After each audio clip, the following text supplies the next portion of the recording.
The Retirement Cafe Podcast, episode 88, Life After 30 Years in the Fire Service with John Bonney. Retired or thinking about retirement? You've come to the right place.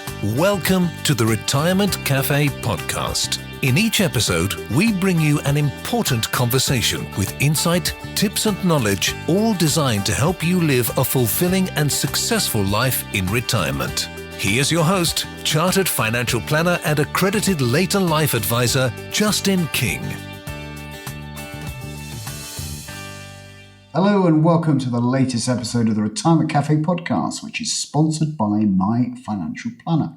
Not knowing when you can afford to retire, what your pensions will provide can be worrying. My Financial Planner provides independent, fixed-fee retirement planning advice, bringing clarity to your financial future. At My Financial Planner, we build a retirement plan and equip you with the knowledge to improve that plan. Find out more about getting a plan to fund the retirement you really want at myfinancialplanner.co.uk. I always love to hear your personal stories of transitioning into retirement, so I was delighted when listener Mary Dixon suggested her brother John Bonney as a podcast guest.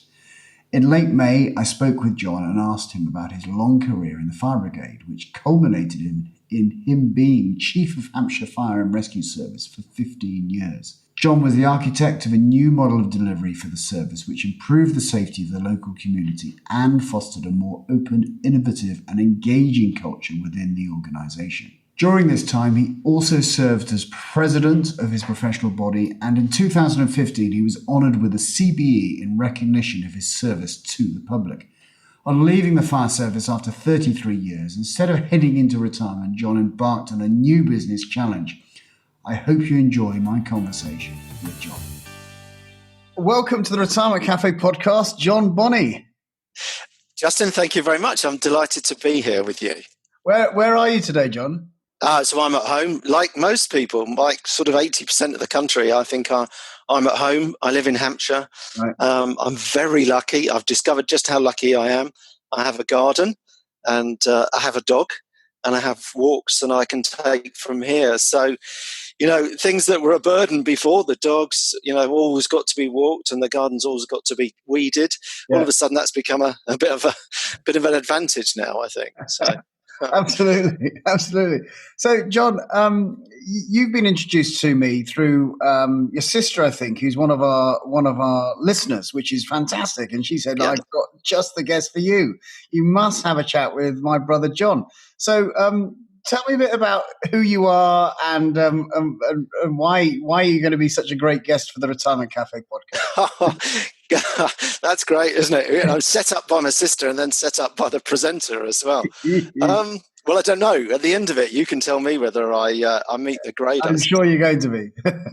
So my background, it's interesting. I suppose I look back now and I have come a sort of quite an interesting route, really. I come from, just a normal family. We lived in South London and both my sister, the one that listens to the podcast, and my other sister, all three of us were very, very lucky. We all went to university. We were the first generation in our family that went to university.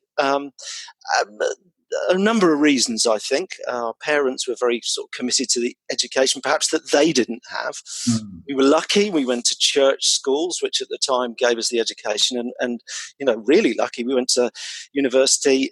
Many of your listeners will appreciate this. We went to the university in the 70s and 80s when, it was difficult, very difficult to get a place at university, and it's something quite special. So I studied politics at York University, loved my time there, then came out and did exactly what I suspect many people didn't think that I would do. And I joined the fire service. And not my immediate family, but my extended family looked a bit askance at that. Why were you going into what was presumed to be a sort of blue-collar job, having been to university, having sort of first generation, were you sort of squandering your opportunities? Anyway, I joined the fire service, found it really difficult to begin with. The discipline, it was quite militaristic at the time. It's changed now. But after university as a politics student, where, I was listened to and treated as a human being, I joined London Fire Brigade, and I was a number. And that was a challenge, I have to say, to start with. But, like many kids or youngsters, 21 years old, I was fit and I was healthy. I wanted something exciting. I suppose my politics had sort of influenced me. I wanted to do something where I thought I could make a difference, which is a bit of a cliche, but I did actually believe that. I wanted to see the results of my work as well, even if it's in the devastation of things, you could actually see the work. So I joined London Fire Brigade. I worked in London for about 15 years and moved up through the ranks. I wasn't particularly ambitious. I was curious and I bored easily. So I think for many people, that's the reason why you move on and why you do things and you put yourself out, was because I was curious, and the fire service gave me opportunities that I would never ever have got, much wider than people perhaps imagine. I travelled abroad a lot, did a lot of research projects, did my MBA through the fire service, got to meet people, went to places that you just would never be able to get access to. So I was in London until 1997. And I was a sort of middle-ranking officer there. And then I moved to Gloucestershire, much smaller fire and rescue service, and I became a deputy chief there, to one of the most wonderful leaders you could ever imagine, a chap called Peter Jones, who I always maintain was I served my apprenticeship of leadership under Peter. And I wasn't there very long. By that time, I was married and we'd moved to Gloucestershire. How nice to move to Gloucestershire.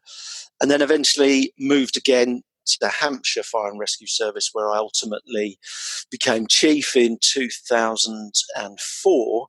Wow. Served as chief for 11 years, actually, and retired in 2015. So that was the sort of, that was my first phase, I suppose, as you describe it as. Amazing. What a journey. Yeah. And so what was it that took you to retirement? Was that just a natural kind of point of leaving, or did you just think, you know what, I've done my time? Yeah, I mean, I am blessed. For many of your listeners, I'm blessed with a final salary pension scheme, that don't exist anymore, sort of thing. So I had done my time. I'd done over my time. I think a good friend of mine said he took me out for lunch maybe about 18 months before I retired, and we were talking about things. And I loved my job. I worked incredibly hard. I was known to work hard. I had a lot of national roles as well. I'd been president of our professional association and took on more than I needed to. So I was very passionate about the service. But I remember at the end of the meal, he said to me, I listened to you, John, and you're done. You're done. And I was done. I'd worked very hard. I'd started to sort of, you were going around the cycle again. You were seeing the same things again, and you were incredibly competent at doing it. But the marginal satisfaction of doing it one more time was lessening, really. And, and the hundreds of emails I got, and, I'd started to resent those a little bit. And also curiosity that had driven perhaps my ambition in the service started to send me on different routes. Then I started to get curious about other things, and I started to remember the things that I'd forgotten about myself as well. Because career in corporate life, and I worked in London Fire Brigade, a fairly large organisation, Hampshire Fire Service, similarly. Gloucestershire County Council, because the fire service was part of the county. It was they were large organisations, and I craved a bit of freedom from that. I didn't want to do that. I'd sort of toyed with looking at taking a job in a related industry, some of the major service industries, because I wasn't going to stop. But I looked at it and I thought, goodness me, that is definitely not what I want to do now. And that was a realization in the last sort of couple of years, I think, of my retirement.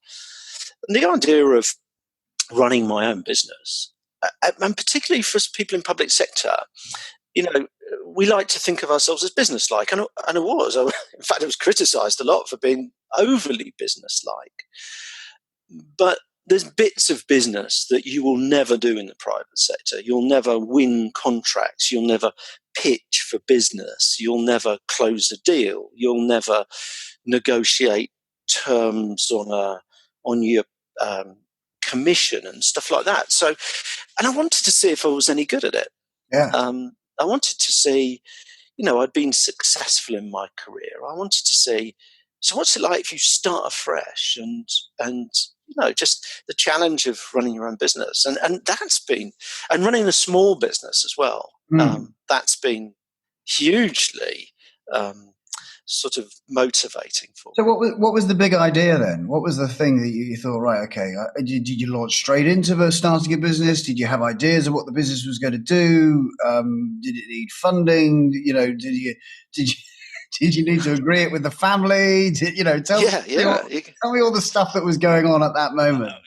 Yeah. So how did it come about? Well, I have two businesses. I have one, Alendi Consulting, which mainly works here in the UK, and that focuses on change, culture, and coaching, executive coaching. So I do a lot of that with teams and individuals. And I think that side of that business was driven because I didn't want to work in the marketplace that was fire and rescue service per se. Nothing like Banquo's ghost, keeps reappearing, at old conferences. I didn't want to be that. Right. So I wanted to work, clients in that area, but I wanted to work as a coach and as a change manager. And that was driven really because I really enjoyed that. I did a coaching course and it was inspirational for me. I did that about 3 years before I retired, and I loved it. It was a completely different approach. So I love that. So that was driven much more by a sense of things that I knew I was reasonably good at and I enjoyed. The other side of the business, Alchemy Management Solutions, which mainly works in the United States. And that I originally set up with a good friend of mine who was chief in Kent, and he'd retired earlier than me. He was the one that took me to lunch. And the business there was much more about taking things that we'd learned in our profession in the UK and applying it to the United States, where the level of understanding about risk and community risk and vulnerability and behaviours is much more rudimentary. We're the UK, we're very lucky for a lot of reasons, but we're sort of world leaders in that, really. So that was driven more by a little bit of a market opportunity, but also a great desire in me, which I'd had from university times, which was to work and travel. Right. Not just travel, but work and travel. I love the idea of really getting under the skin of places because you work there. And so that side of the business was driven really by a motivation that was around something that I wanted to return to, that I hadn't done as much as I wanted to when I obviously worked for the fire service. Yeah. So give me an idea of what that kind of consulting work in the US, what are the outcomes of your work over there? Yeah. So if I tell you a little bit of history of the fire service in the UK, it probably explains it better. Right. The history of the fire service in the UK, in the early 2000s, there was a major industrial action. There was a pay claim for a big hike in salary for firefighters at the time. And that eventually got settled, but it got settled at a cost, and there was a recognition that if the fire service wanted to be paid at that sort of level, it had to add more value. And therefore it had to stop just fighting fires, but it had to become much more sophisticated about preventing them in the first place. And one of the things that sort of flowed out of that was a lot more analysis of how risk in the community emerges. So I don't know how old you are, but let's say you're 35. That's I'm doing you a favour, I think, but I want to make sure I was absolutely right. As a 35-year-old man, if you lived alone, what are your vulnerabilities? What would cause you to have particular types of incident? Now, chances are it probably wouldn't be a fire in your case, but it might be a road traffic collision. So understanding the data around those types of incidents for different segments of the community allows you to figure out, how do you reduce that vulnerability? Do we educate you? Do we regulate you? Do we nudge you with some behavioral psychology, which is, popular at the moment when we're talking about COVID and all that? What is it that can influence you, as we describe it? What's the route to market for you to reduce your risk? And that got very sophisticated in the UK and still is. So if you look at the work they do, it's backed up by a lot of data now. And the really good fire and rescue services will apply that data to decisions around how to influence people. And fires, particularly fires, but all sorts of things, have reduced dramatically since the early 2000s. Notwithstanding Grenfell, which is another story for another day, I suppose. But if you look, it's been a real success story, and something that a lot of the world has looked at, particularly the United States, where they are a similar type of society to us. Yeah. And therefore, and they speak English, and it's transferable, what we've done. So but they're about sort of 10 years behind. They're catching up fast. So what we do, we go out and we work with fire departments to understand the concept. I have a data partner now based in the United States who does a lot of analysis with us, great company.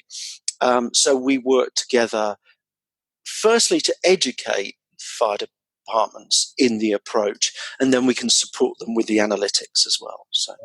Right. Wow. Short history there. Yeah, no, very interesting.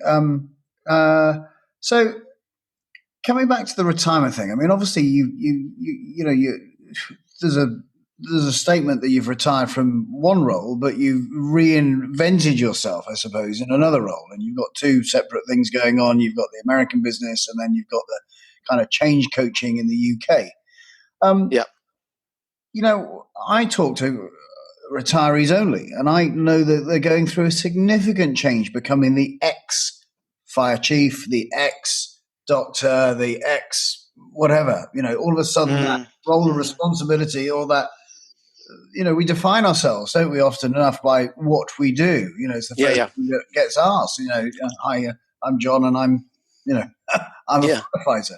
Yeah. So what's your advice or thoughts around that period where people are listening at the moment and maybe they're a year away or they've just retired, etc., and they're not clear exactly what they're going to do or what retirement looks like, other than probably hopefully holidaying and spending more time with the family and attending to the garden and all those types of things, which they're having plenty of time to do. I think there's an element, a certain amount of people having an early retirement at the moment. They're having a dry run. Yeah. Having a dry run. But what's your advice around that stage of life to people? Well, I think there's a couple of things there, Justin. I mean, I think the first one is this issue about status, and we're defined by our post and our job role, particularly if you've ended up being quite senior or whatever. There's a bit of a seduction that because you occupy that role that that you become something else because you get treated like that, because a lot of people respond to that particular role that you have, chief fire officer, and you get treated in a particular way and everybody answers your emails quickly and stuff like that, So I think the first thing is you've got to remember, you've got to show a bit of humility. That's the first thing, is that a lot of that is because of the role you occupy or the position you occupy, not about you, and you have to sort of divorce yourself from that. The other thing for me was a little bit, and it seems very strange because I was I was successful in my profession, and I was sort of, I had all these national roles as well, but I always felt a bit of an outsider. And I think that objectivity was not a bad thing. I think I felt like a bit of an outsider because, I'd been to university, and that was very unusual when I joined the fire service. And I think it hardwired into me a bit of a sense of, you're a bit of an outsider. Keep a level of objectivity about this. And I think that always stayed in the back of my mind. Even when, I got very senior, I sort of always said, this is just the role. This isn't just me. I'm more than this role. So I think there's that, firstly, for those people that are worried about this loss of status. The status is not all of you. It is only the bit you occupy at work. And don't allow yourself to bereave, as I've seen people like grieve at the fact that they've lost this status. You're more than that. I think the other one is to remember if you don't have any all-consuming hobbies, and I didn't, I worked too hard. I was too busy to have those all-consuming hobbies. I think one of the things that I did is I reflected back to before I joined the profession. And what was it that inspired me? And that's a very interesting exercise for people to go through, where you sit down and you write about things that you'd forgotten about yourself. So, I'd forgotten how much I enjoyed, sort of visual arts. I was good at art at school. Both my sisters are very keen on the theatre, very keen on galleries. And I thought to myself, actually, that's something I love. And I always remember towards the end of my career, I was rushing to get a train in London. It was sort of Thursday at 4:00. And I was thinking, if I get back, I can do a couple of hours at work and stuff. And then I thought, or I can turn left and I can go to the Tate Modern. And I turned left. And I think, it was that moment and it really was this moment of saying, remember what drives you beyond work. So there's that. And I now am part of a sort of art community. It sounds a very grand title. I go and do collage, which isn't very good, but I love it. I do it with people who are hugely talented and who don't make any judgment about my work. So I think try and remember something about yourself. And that idea of traveling and working, I'd forgotten about that. How could I forget about that? And it was like releasing some of those drivers that have become suppressed naturally because of busy lives and busy jobs, and you forget things about yourself. Yeah. So, I think one of the things, I would never recommend anything, but to suggest to people that they do is sit down with a piece of paper and think about the things particularly as younger person, before they became maybe consumed by that job, to remember some of the things that they really enjoyed and really drove them and inspired them, because you can return to some of those things. Yeah, absolutely. Yeah. So,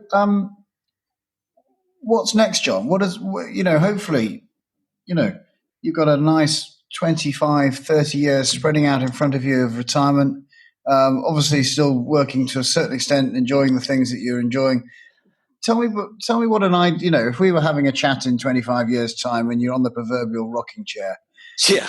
And the sun's coming down and you've got your favorite drink in your hand and we're having a chat and you're going, wow, what a retirement. That was just brilliant. What is it? What's happened? That's a really good question. I think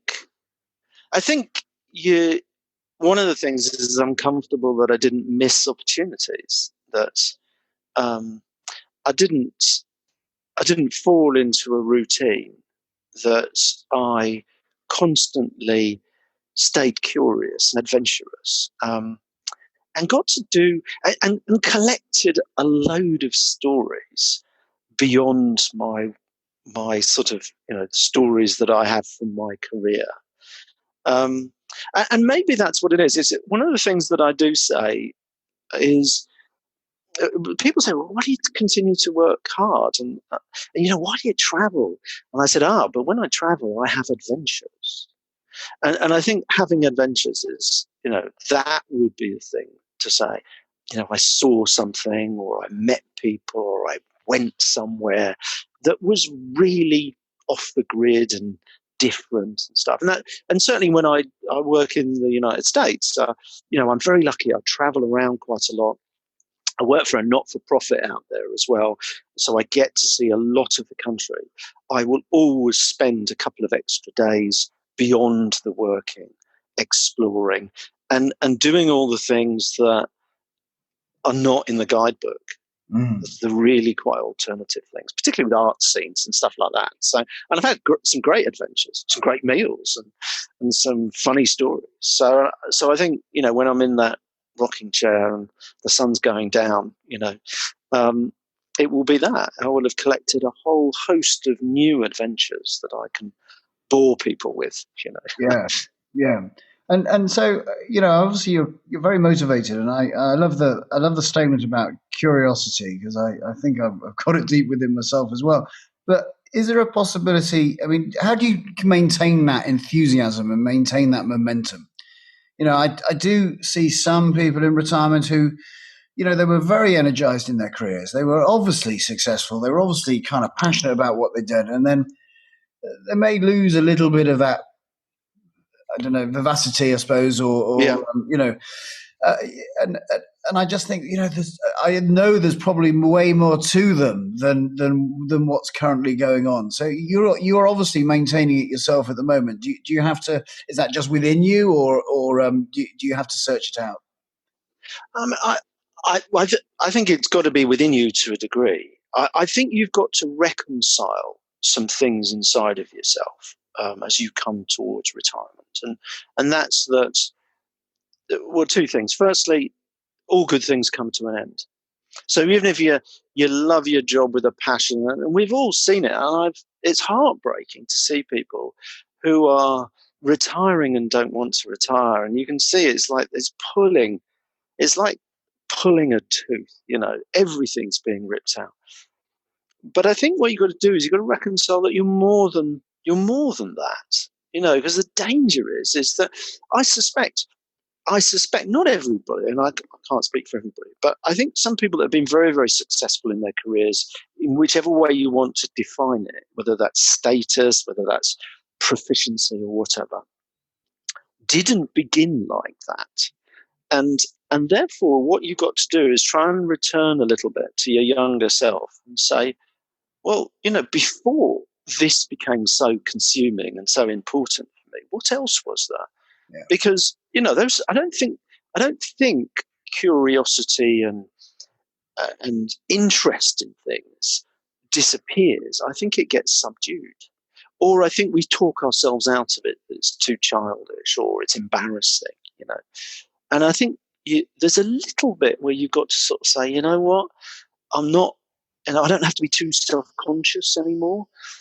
And maybe that's what it is. I remember just after I retired, I went on an artist's course, and I would never, I'd done some collage and stuff, but I'd never show it to anybody outside the household because it was like so embarrassing. And, I felt really self-conscious. And I think some of that was more to do with not just the ineptitude of my art, but was to do with the fact that, I've been a chief and therefore I should be good at this. Why should you be good at it at all?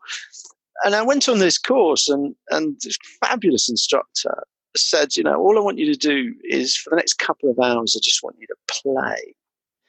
And I thought, I've never heard anybody say that since I was 5. No. And I did. And I went to play. And I became much less self-conscious about pursuing something that actually I enjoyed. And people wandered over.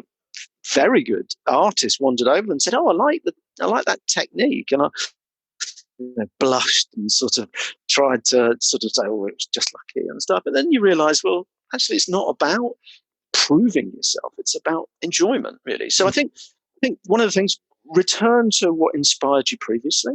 Yeah. And don't be too self-conscious about it. And don't worry if you're not good at it like you were good at your previous job. That's not the point. This is about pure enjoyment. No. So I've got one final question on, because you may answer this in a similar way. So, cut me off if you need to. But I think there's a number of people, I'm working with some people at the moment who have literally just quit their job. In the last couple of weeks, just gone, now I can't do it any longer. They're kind of 50, 57, and they haven't been made redundant. I think there's going to be a lot of that going on after the furlough schemes stop. I think people are just right, okay, because we have a situation that has changed dramatically, and companies are going to be looking organizations across the country, across the world, are going to be looking at their payroll and their roles and positions, etc., and are going to have a fresh approach to things. That will probably mean a lot of people, redundancies or early retirements or what have you. If that happened to someone at the age of kind of 57, and let's say they didn't choose to, they just then, it got sprung upon them at that moment, and they were thinking they were still going to be working out another 5 or 6 years.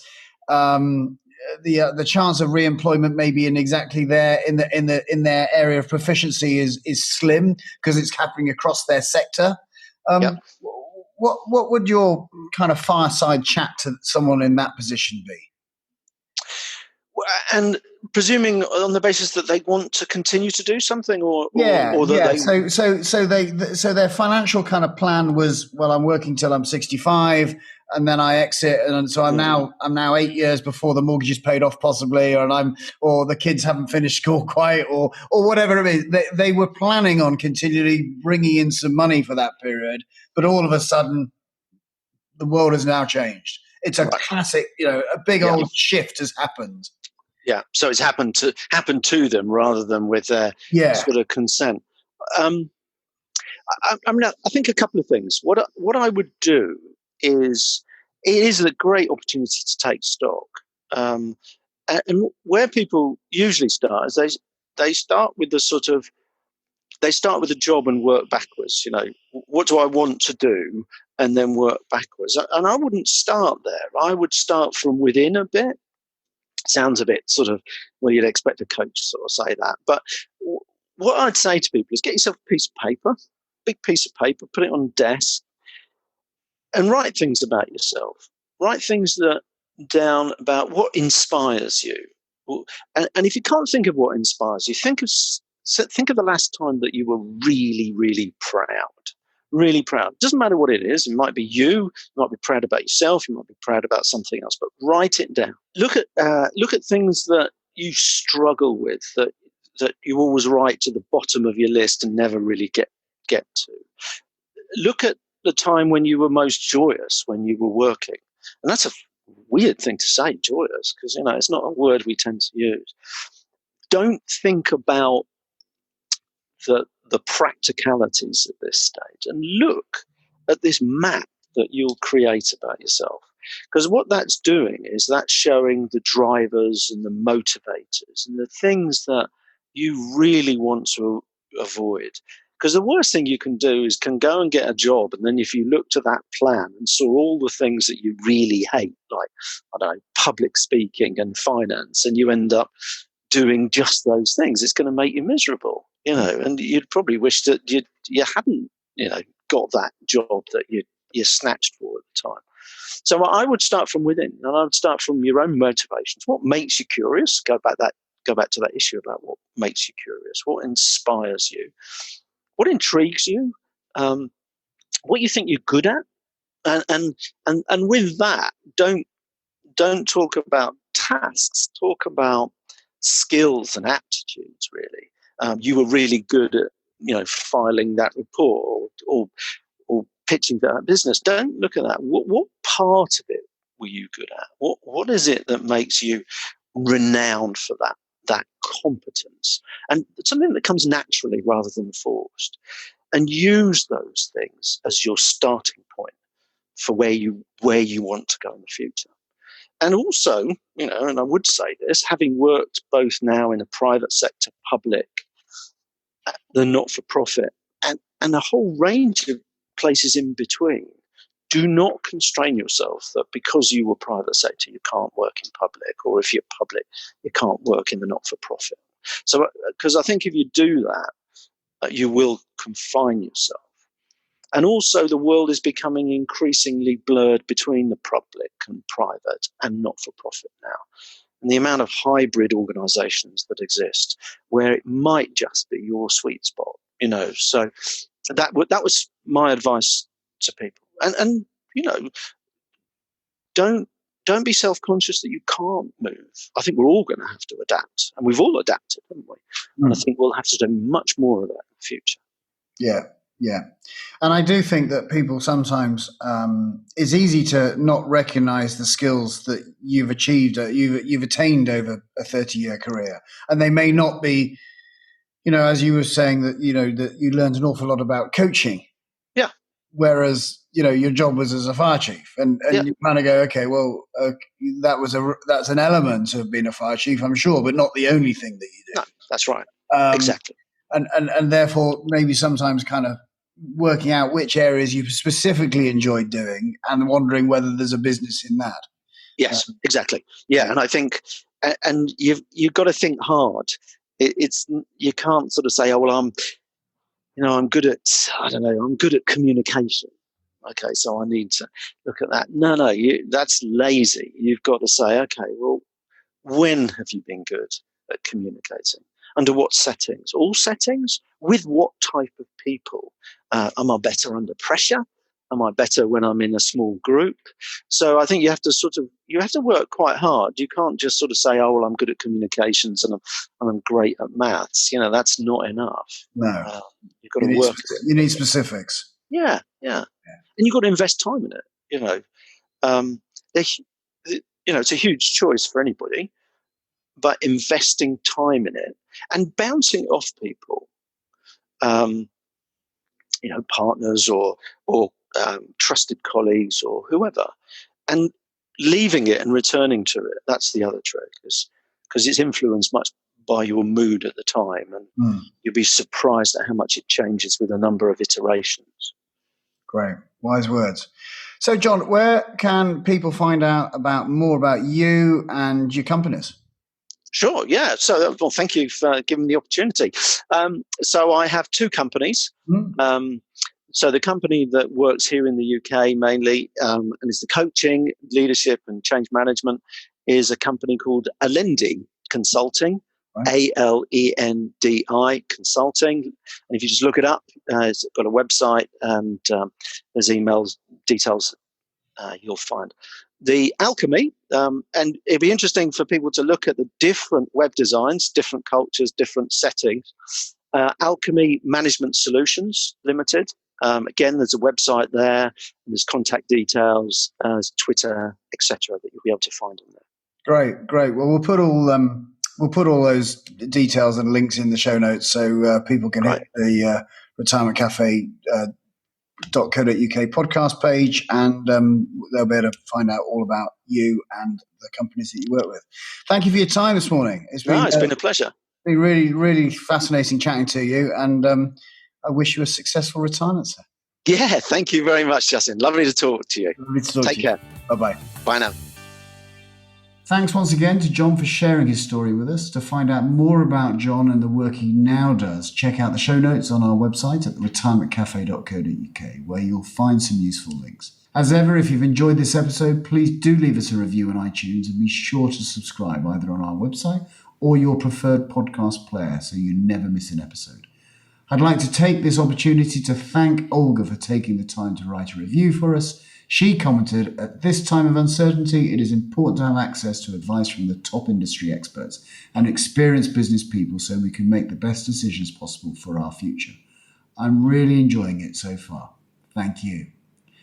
Thank you also to my financial planner, the Fixed Fee Retirement Planning Specialist, for sponsoring the podcast. You can find out more about how they can help bring clarity to your retirement at myfinancialplanner.co.uk. So until next time, this is Justin King, helping you feel more informed in your retirement. Thank you for listening to the Retirement Cafe podcast with Justin King. To find out more, you can find us online at theretirementcafe.co.uk.